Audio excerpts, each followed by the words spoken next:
Hello guys, how are you? Welcome back to your own YouTube channel, IELTS Updates and Recent Exams. For more updates related to our recent IELTS exam writing task topics, listening, reading, practice test on daily basis. Subscribe for more videos for everyday listening practice test. Join today to achieve your dream score. Please hit the like and subscribe button, press the bell icon for the upcoming notifications. Don't forget like, subscribe and share my YouTube channel and my Facebook page, IELTS Updates and Recent Exams. Part 1. You are going to listen to a telephone conversation between a caller and a call centre operator. As you listen, complete the numbered spaces in the identification form in the book. First, you have some time to look at questions 1 to 5.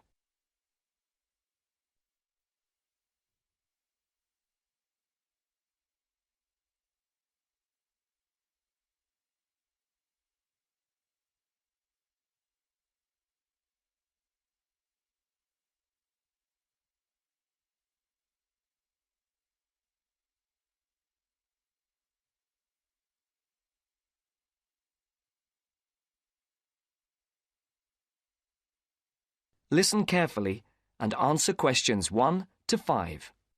Platinum Card Service. Rebecca speaking. How may I help you? I've got a few problems with my credit card account. Okay. What is your credit card number? Let's see. It's here somewhere. Here it is. Can I just take the card number, please? Yes, it's 6992 6992 3443 3443 1147 1147 8921. 8921. Right. Can I just check that? 6992 3443 1147 8921. That's it. And your name? Carlos de Silva. I just need to check a few details for identification and security, if you'll bear with me. That's okay. And what's your postcode? SE1 8PB. SE1 8PB. That's it. Vauxhall Close, London? Yes, that's right. And the house number? 43. And can you give me your date of birth? 13th of the 7th, 63. And one further check, if I may. Can you give me your mother's maiden name? Yes, it's Moore. Is that M-O-O-R-E? Yes, that's it. Before the caller and operator continue their telephone conversation, look at questions 6 to 10.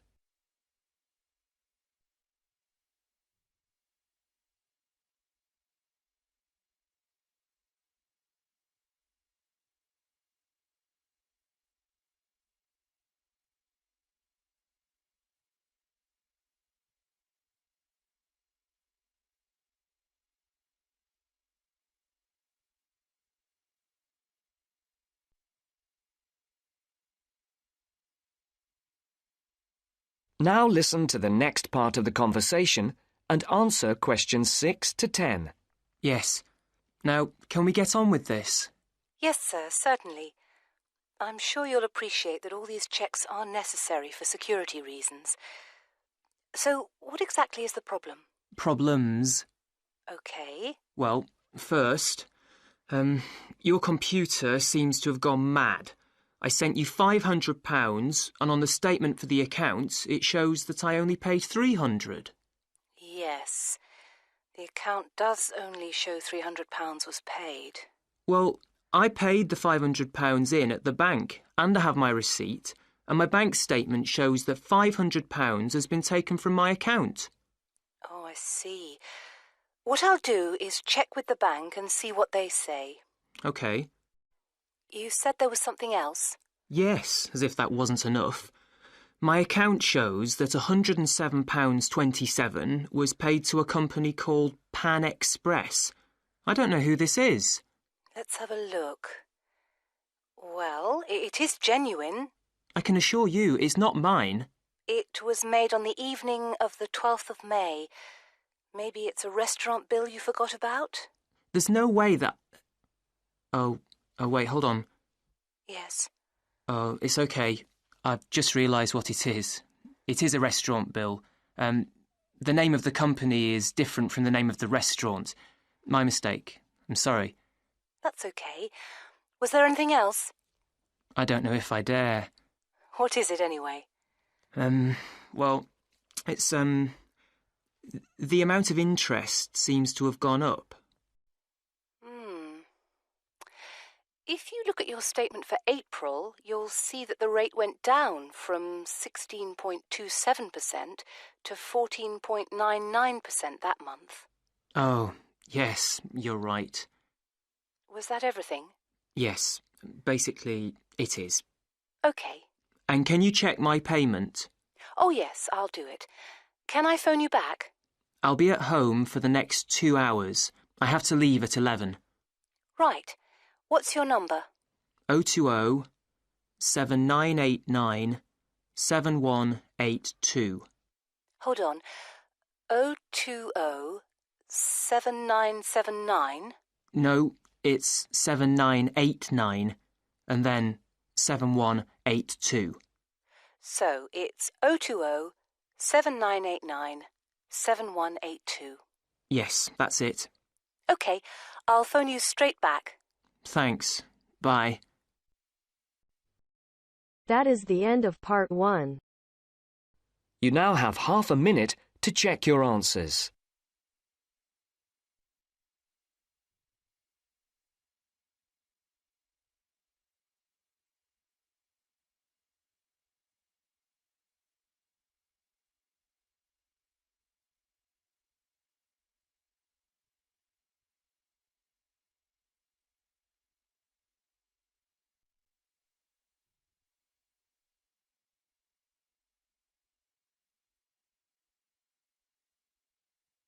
Now turns to part 2. Part 2.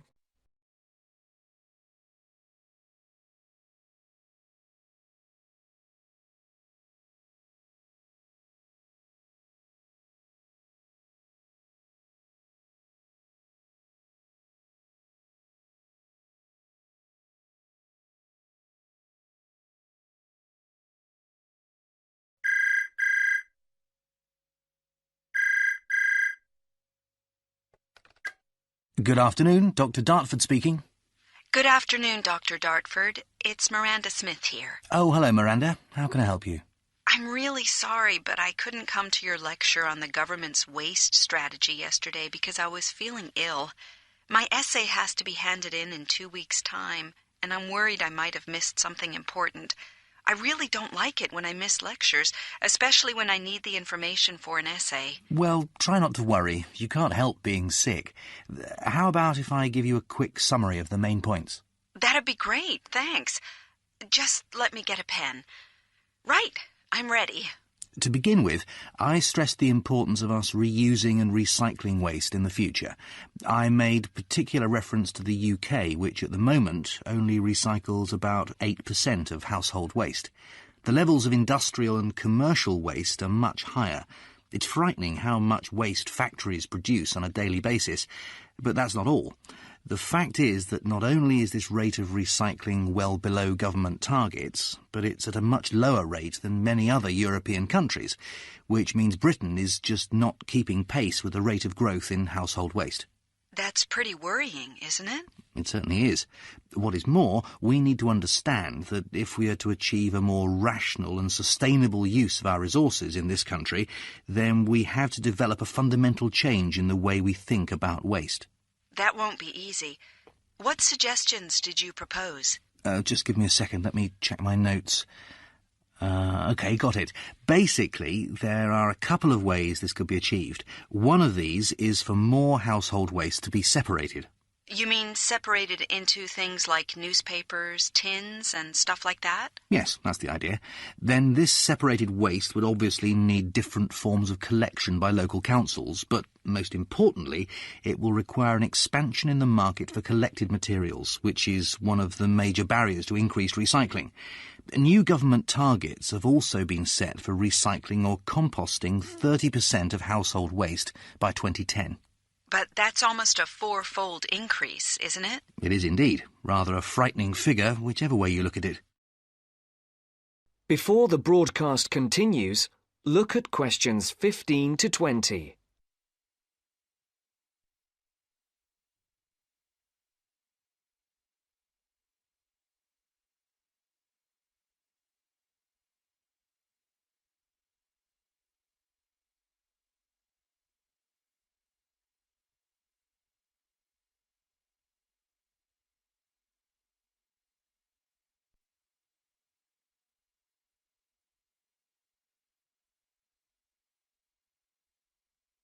You will now listen to the second part of the talk.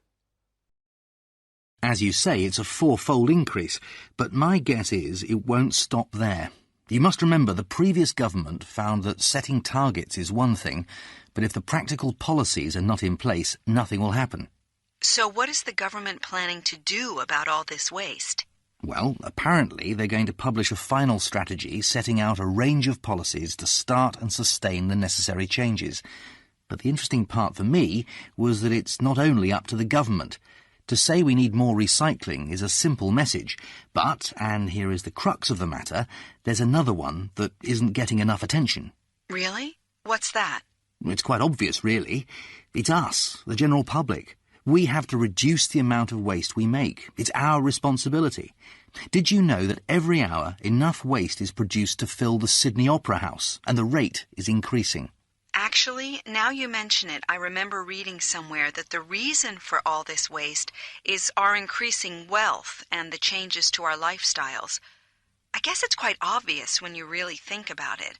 I mean, it's things like shops and supermarkets selling more pre-packaged foods and ready-made meals. Convenience is the key.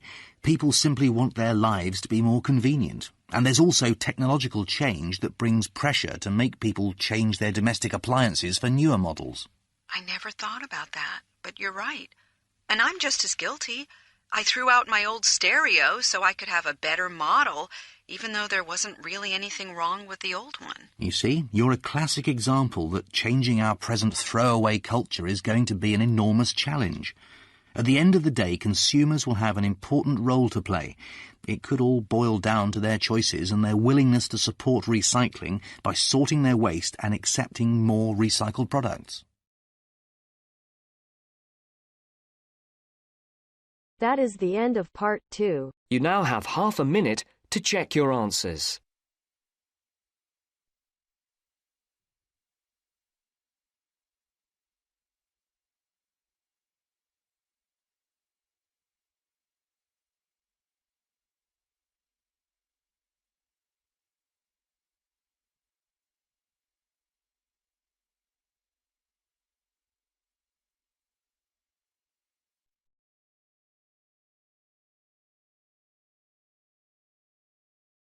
Part 3.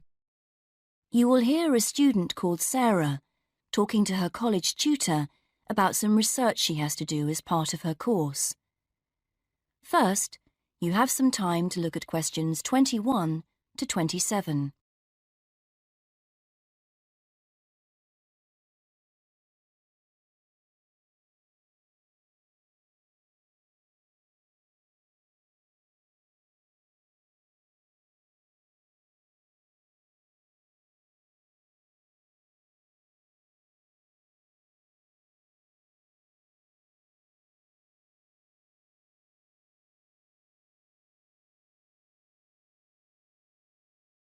Now listen and answer questions 21 to 27. Hello, Sarah. Hi. So, you want to talk about your research project? That's right. I want to find out how many people use the Tourist Information Office and what they think of the service they get. Interesting. Have you written your proposal yet? No, that's what I wanted to ask you about. What should I include? Someone said I should make a list of my aims first. Well, I don't know about a list. A statement of aims is the correct term. It's just a quick summary of what you hope to get out of the project. OK, and should I include other documents I've prepared, like the questionnaire? I'm still working on that. I can check that later, but I think it's good to prepare an information sheet for participants. It would help you to think about interview methods. It'd be good to see that soon. Oh, right. And I want the project to have statistical data, not just to be a collection of opinions. That's good. So that should be clear from the proposal too. Great. So what else must I include in the proposal? Or are some things optional? OK, some things that people normally put in a research proposal don't really apply to you, like any costs involved.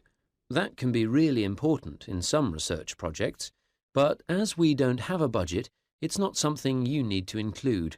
Any costs have to come out of your own pocket, I'm afraid. Yes, I understand that. But I do need to know your criteria for choosing who to interview. I've got to check that you're using good sampling principles, for example. Sure. And what about the way I'm going to analyse my findings? That's not essential at the proposal stage on this project, but if you've got some ideas, include them, because it could save time later. OK. And do I need to make it clear how the report will be organised? Oh, I'm going to be giving you a template to use, so there's no need to go into that in the proposal. Great, thanks. Before you hear the rest of the conversation, you have some time to look at questions 28 to 30.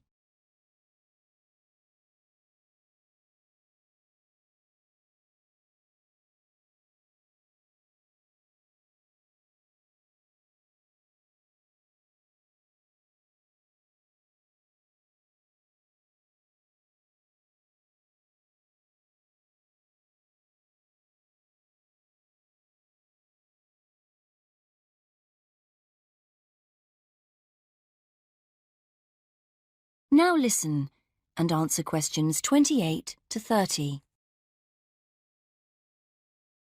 Actually, another thing we could discuss now is making sound recordings of interviews. Oh, right. Do I have to record them all? I could try to get as many as possible, but it'd be rather expensive. Yes, don't worry. You only need a few chosen randomly just to give an idea of how the interviews are going. You can send one in each time you update me on your progress. OK. How often should I do that? I haven't done a timetable for the interviews yet, but they'll be spread over 3 or 4 weeks, with about 200 in total. I reckon on doing 20 a day. Let me know how you're getting on at the end of each day's interviewing then, whether you've had any problems or not. It can be a lonely job. Thanks. I appreciate that. And what about the confidentiality of participants? Because that can cause problems. Well, I'm getting them to sign a consent form. It says that I'll only use the information for my research, that I won't pass it on to anyone else. But that's the only promise I'm making. They have to give me their names and agree to their data being stored on the college computer network. That sounds good.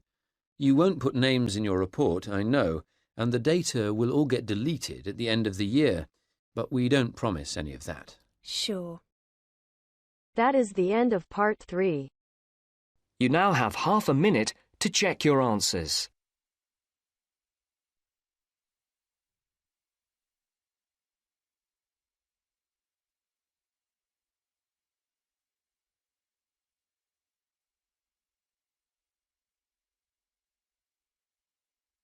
Now turns to part 4. Part 4. You are going to hear a talk about security in the UK. Listen to the talk and complete the statements below. First, you have some time to look at questions 31 to 40.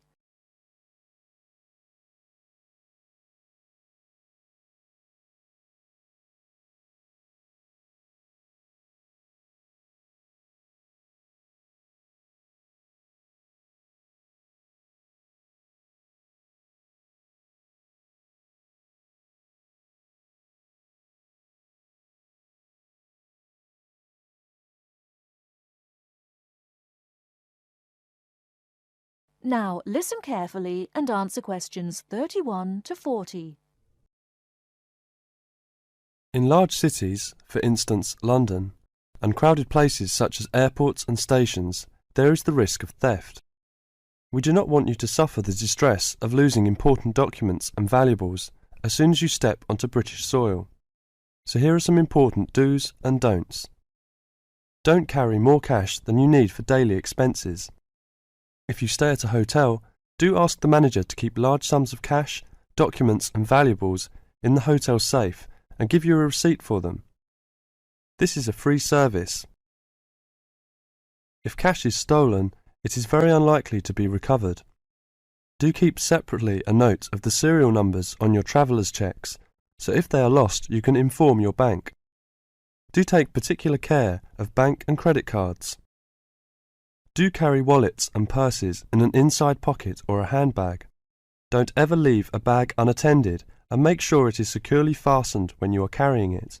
Do carry jewellery and valuables such as cameras, radios and typewriters on you or with you and keep a note of any serial numbers. Do take special care of your passport, travel tickets and other important documents. Documents are at risk particularly at airports and stations where it is obvious that most people will be carrying them. Do make a note and keep it in a safe place of the number of your passport, its date and place of issue. This makes replacement easier if you are unlucky enough to lose it. If you don't want to carry heavy luggage around with you, you can leave it in a luggage office at most large stations and pick it up later. Keep the receipt so that you can reclaim your luggage. Check the opening hours or you may find your luggage locked away when you need it again. If you lose any of your luggage in transit, take this up immediately with the officials of the airline or shipping line. But don't worry too much. 98% is found within 3 days. If you lose anything, go first to the lost property office at the airport or station, as it may have been found and handed in. If you lose your luggage in the street or suspect it has been stolen rather than gone astray, find the nearest policeman who will advise you what to do. That is the end of part 4. You now have half a minute to check your answers. Thanks for listening. God bless you all. Don't forget like, subscribe and share my YouTube channel and my Facebook page, IELTS Update and Recent Exam. For everyday listening practice test, for more material visit my website www.ieltsupdatesandrecentexams.com. The link is also given below in the description. Please write your score below the comment section. And please like and subscribe my channel for more IELTS listening practice tests on daily basis. Again, thanks for listening. God bless you all.